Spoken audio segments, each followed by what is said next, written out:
I bolted out my front door one October morning, my trusty mug of Dunkin' coffee steaming in my hand, ready to soak in the crisp North Carolina air, only to slam on the brakes so hard I nearly scalded myself. My lawn, my pride and joy, the patch of green I'd spent 5 years coaxing into suburban perfection outside my Raleigh house, looked like it had been hit by a freaking monsoon. Puddles shimmered like tiny lakes, the grass squelched under my Nikes, and the air smelled like a swamp had moved in overnight. I'm Jake, 33, single, no kids, no dogs, just me and my 3-bedroom sanctuary on Pinecrest Lane. So why in the name of all that's holy was my yard drowning? I spun around, heart racing, and that's when I saw it. My hose, coiled by the spigot, dripping wet and warm to the touch, like some phantom gardener had just clocked out. Before I continue the story, write a comment below. Where are you watching from? Like if you want to constantly win in any conflicts. I've lived in this house for half a decade, long enough to know every creak in the hardwood, every quirk of the neighborhood. There's Sarah and Mike across the street, always tinkering with their vintage Mustang. Jenna next door, who drops off zucchini bread like it's her mission to fatten me up. And old Mr. Henderson, who'd rather glare at you than say hello. Pinecrest Lane's my turf, quiet, predictable mine. Or it was, until she showed up. Her name's Karen. Yeah, Karen. She rolled in 2 months ago, 3 houses down, and hit the ground running like she'd been handed a scepter and a rulebook.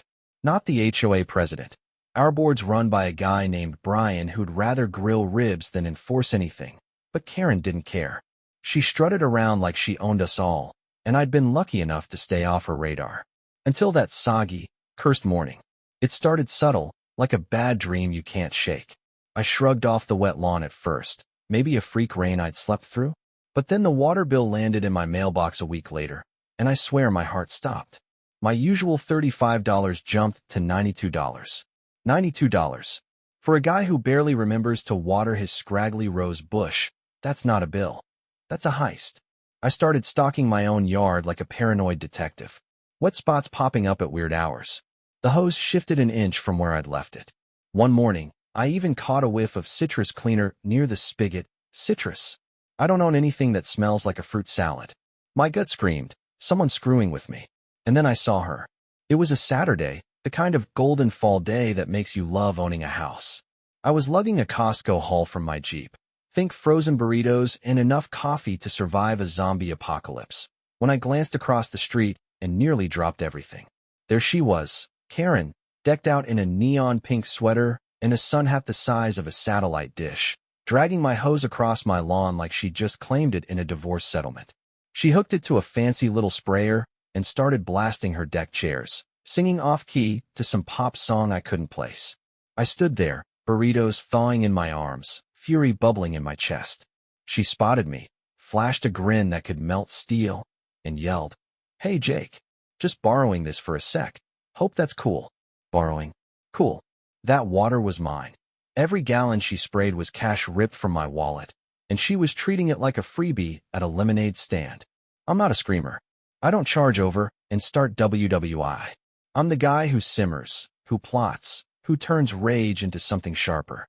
So I forced a smile, teeth clenched so hard I could have cracked a walnut, mumbled, "Sure, Karen," and stormed inside. I slammed the door, paced my kitchen, and glared at the sink like it was an accomplice. That's when it hit me. This wasn't a fluke. She wasn't just borrowing. She was stealing my water, my peace, my freaking sanity, and waving at me while she did it. I wasn't financing her deck spa out of neighborly love, no sir. That smug little wave replayed in my head all night, taunting me, lighting a fire I didn't know I had. I grabbed my phone, yanked open Amazon, and ordered a motion-activated camera faster than you can say HOA nightmare. Because if Karen thought she could waltz into my life and turn my hose into her personal toy, she was about to learn. This house is mine, and I fight for what's mine. 2 days after that Amazon order, my camera arrived. A sleek little gadget I bolted under the eaves of my Pinecrest Lane house, angled right at the spigot. I wasn't messing around.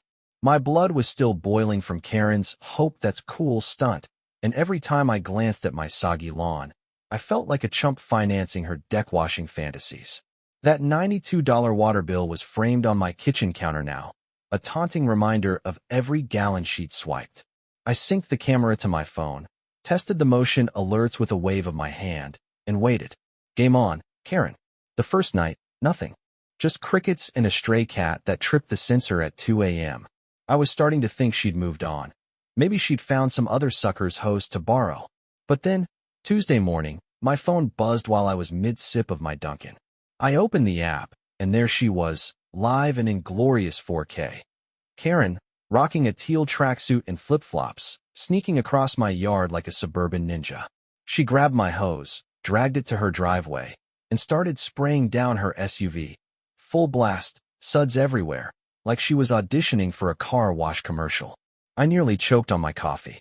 The timestamp read 7:14 a.m. She wasn't even waiting for me to leave for work. She knew I freelanced from home and didn't care. I stormed to the window, heart pounding, and peeked through the blinds.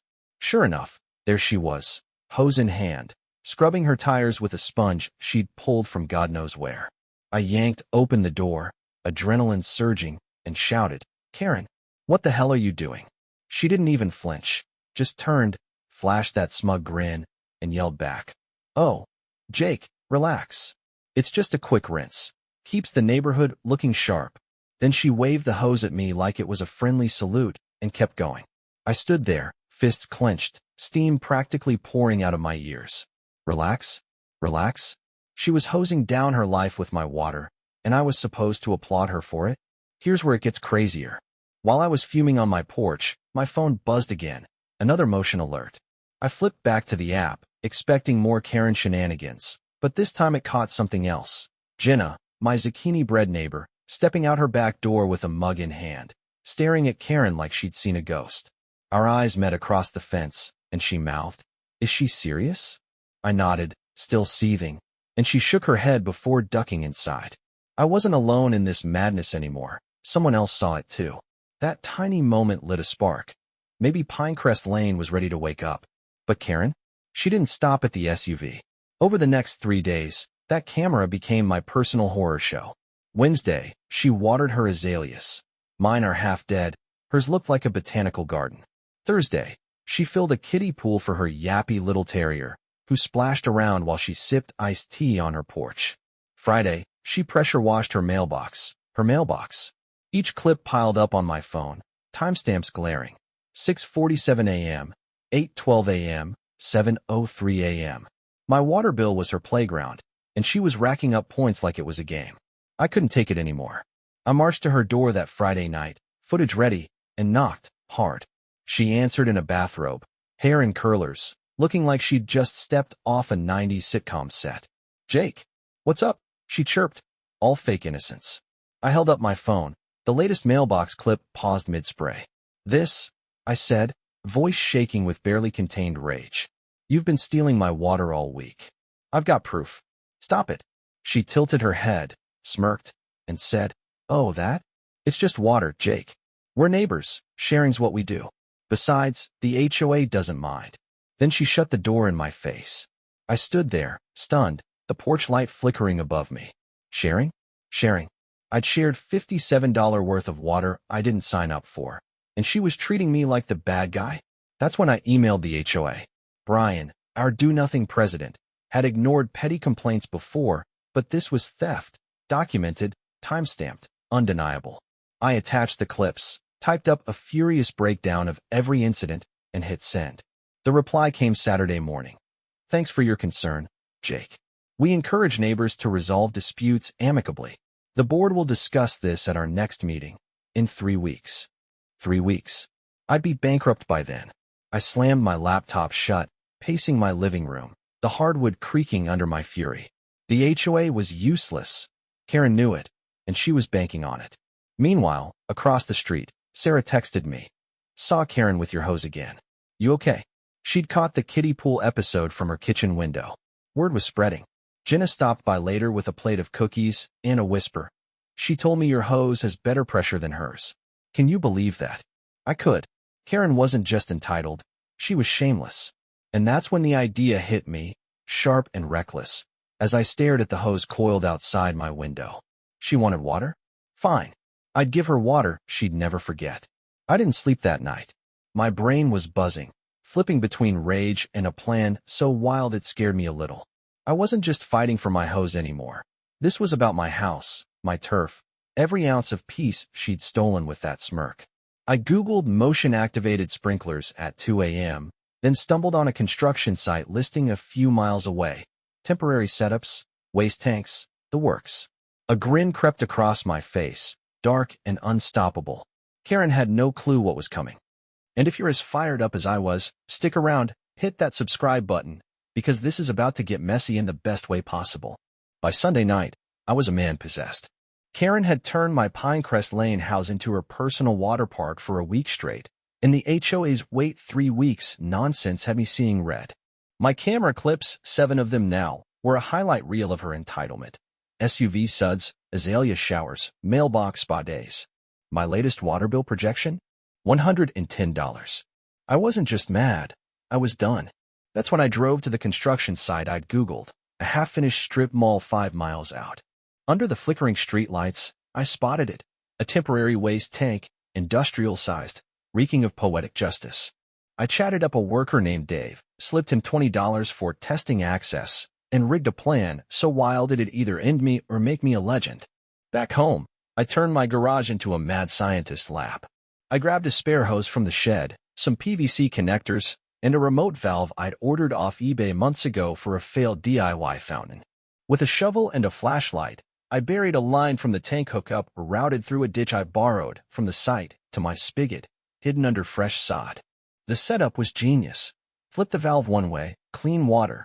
Flip it the other, and anyone turning that hose on got a face full of thick, brown, unforgettable sludge. No permanent damage, no health code violations, just a stinky wake-up call. I tested it in a bucket at 3 a.m., gagged at the smell, and knew this was it. Karen wanted my water? She'd get it. Monday morning, I woke at dawn. Nerves electric. I set the valve to surprise mode, coiled the hose by the spigot like bait, and waited, phone in hand, camera app open. At 8:37 a.m., it happened, the buzz of emotion alert. I bolted to the window, heart slamming against my ribs, and there she was, Karen, in a lime green tank top and straw hat, strutting onto my lawn like she owned it. She grabbed the hose, dragged it to her yard, and hooked it to a fancy rotating sprinkler, the kind that spins in wide, graceful arcs. She twisted the spigot, and for a split second, I held my breath. Then it hit. A gurgle first, a sputter, then boom, a jet of dark, putrid muck blasted out, spinning wild circles across her lawn. It hit her grass, her patio, her pristine white Adirondack chairs, painting everything in a glorious, stinking mess. Karen froze, mouth agape, then shrieked so loud I heard it through my double-pane windows. She lunged for the hose, slipped on the now slimy grass, and yanked it free, just in time for a final spray to splatter her shins. I clutched my phone, cackling like a maniac as the camera caught every second, her flailing, the neighbors' heads popping out, the chaos unfolding live. Across the street, Sarah dropped her coffee mug on her porch, shattering it, caught that on my second camera. Jenna ran out, phone already recording, yelling, "Oh my God, Jake, you didn't." Mr. Henderson, for the first time in years, cracked a grin from his window. Pinecrest Lane was awake, and Karen was center stage, covered in sludge, screaming about lawsuits and biohazards. I stepped outside, feigning shock. "Karen, what happened?" And she spun on me, face red, then green, then red again. You did this," she bellowed, stomping toward me in ruined flip-flops. I just shrugged, grinned, and said, "You told me to do something about it. So I did." She stormed off, leaving a trail of muck, and I knew this wasn't over. But oh man, it felt good. By noon, I'd uploaded the clip to our neighborhood Facebook group, title, "Local Karen's Hose Adventure Ends Badly." Within an hour, it had 47 comments. Sarah wrote, "I'm crying, justice."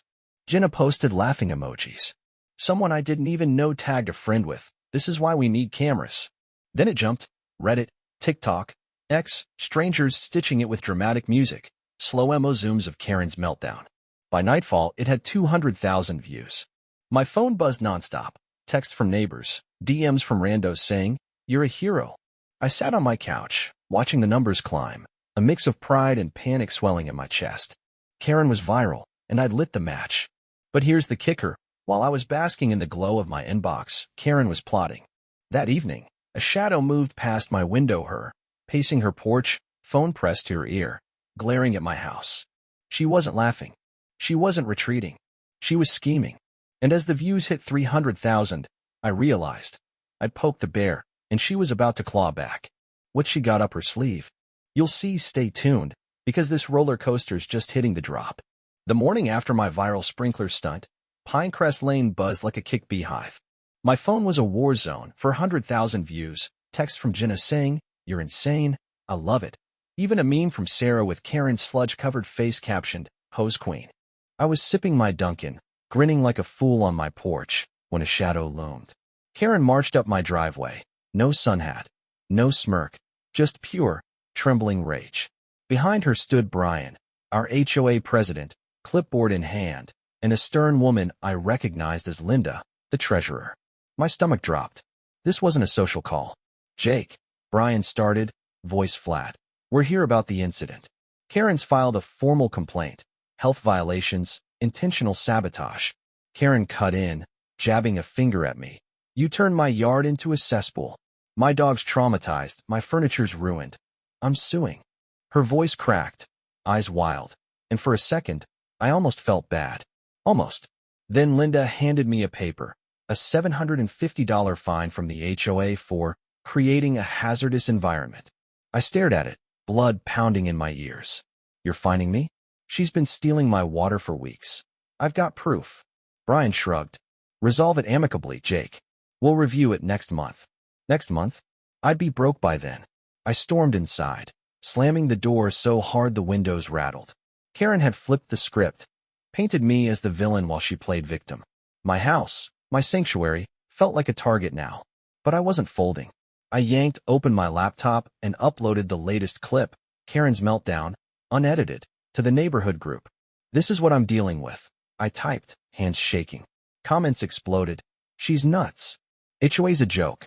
Meanwhile, across the street, Karen was on her porch, yelling into her phone, probably rallying more bored cronies. The war was on two fronts now. That afternoon, I called the HOA office, demanding answers. Brian passed me to Linda, who said, "Karen's got witnesses claiming you threatened her." Witnesses? I hadn't threatened anyone. I offered my full footage, timestamps, proof she trespassed. "Bring it to the meeting," she snapped and hung up. I paced my living room, hardwood creaking, fury boiling over. Then Sarah texted, "Heard Karen at the HOA clubhouse earlier, crying to Brian. She's milking this." Jenna chimed in. "She told me you're unhinged." Unhinged? Me. The nerve of her lit a fire. I wasn't just fighting for my hose anymore. This was personal. I dug in. Hours at my desk, coffee cold. I scoured HOA bylaws online, county records, anything to turn this around. Then I found it. Section 3.1c. Any homeowner trespassing to use another's utilities without consent faces fines and potential suspension of HOA privileges. Jackpot. Karen had waltzed onto my lawn a dozen times, all on camera. I printed it out, stapled it to a packet, videos, bills, timestamps, and mailed it to Brian with a note. "Review this." Then I sent copies to Sarah, Jenna, and Mr. Henderson. If the HOA wouldn't act, I'd make them. The next day, the tide shifted. Sarah knocked on my door, eyes gleaming. "Karen's been harassing me about my Mustang for months. Too loud," she says. "I'm with you." Jenna dropped off brownies. She complained my bread was too fragrant. "Count me in." Mr. Henderson shuffled over. First time he'd ever spoken to me. "That woman tried to find me for my birdhouse. I saw your video, good work." Pinecrest Lane was waking up, and Karen's kingdom was cracking. Across the street, she paced her porch, glaring, oblivious to the rebellion brewing. Then the HOA called an emergency meeting, Friday, 3 days out. Word spread fast. Karen strutted in with a folder, all dramatic tears, claiming I'd attacked her with chemicals. But my packet hit the table too. Hard evidence, bylaws highlighted. Brian's face fell as he flipped through it. Linda whispered furiously. Karen's voice rose. "He's targeting me because I'm a strong woman." The room went quiet. Then someone coughed. A laugh, stifled. She'd overplayed her hand. The board fined her $600 for trespassing, warned her to back off, and suddenly, her allies looked nervous. By Saturday, Karen was a ghost, curtains drawn, car unmoved. Her find hit the neighborhood chat, and folks cheered. But I saw her that night, slipping a note under my door. "This isn't over, Jake. Watch yourself." My pulse spiked. She was down, not out. And with 1.2 million views online, the world was watching. What's her next move? You'll find out. Stick with me, because this showdown's hitting its peak. Karen's note. "This isn't over, Jake. Watch yourself," lit a fuse in me. After her $600 HOA fine, Pinecrest Lane had gone eerily quiet, but I wasn't fooled. My house felt like a fortress under siege. Cameras rolling 24/7, that remote valve still rigged, a shiny new hose coiled outside like a dare. She'd gone viral, 1.8 million views now, and I knew she wouldn't slink away. People like Karen don't quit, they fester. So I waited, coffee in hand, eyes on my phone, every creak of my hardwood floors spiking my pulse. This wasn't just about water anymore. It was about my home, my turf, my win. 3 days later, it hit. A city truck rolled up Wednesday morning, a guy in a neon vest hopping out with a clipboard. "Got a complaint," he said, eyeing my spigot. "Illegal sewage hookup," says here. My jaw tightened. Karen. I showed him the setup, temporary, no permits needed, just a hose and a valve. He sniffed the air, chuckled, and said, "Creative, but legal. Tell your neighbor to chill." He drove off, and I grinned. Her shot had missed. But then Sarah texted, "Moving truck at Karen's. She's out." I peeked out. Sure enough, movers hauled her tacky flamingo statue and patio chairs into a U-Haul. She stood there, sunglasses on, barking orders, avoiding my gaze. Was it over? Not quite. That night, my camera buzzed 2:13 a.m. I jolted awake, heart racing, and checked the feed. Karen, in a hoodie, crept onto my lawn, bolt cutters glinting in her hand. She snipped the lock I'd added to the spigot, grabbed the hose, and dragged it to her yard, her last hurrah before the move. I flipped the valve from my phone, smirking as she hooked it up and twisted it on.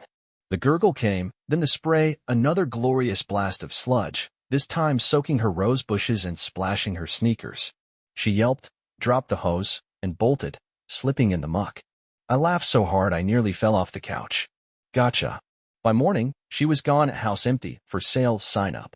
The clip hit 2.5 million views, dubbed Karen's farewell bath, online. Neighbors celebrated. Jenna left me a pie with a note. Legend. Sarah invited me to a Mustang revving party, and Mr. Henderson actually waved, from his porch. The HOA sent a sheepish email. Issue resolved. Fines lifted. Pinecrest Lane was mine again. No soggy lawns, no skyrocketing bills, just quiet. But the story didn't end there. A week later, my inbox pinged.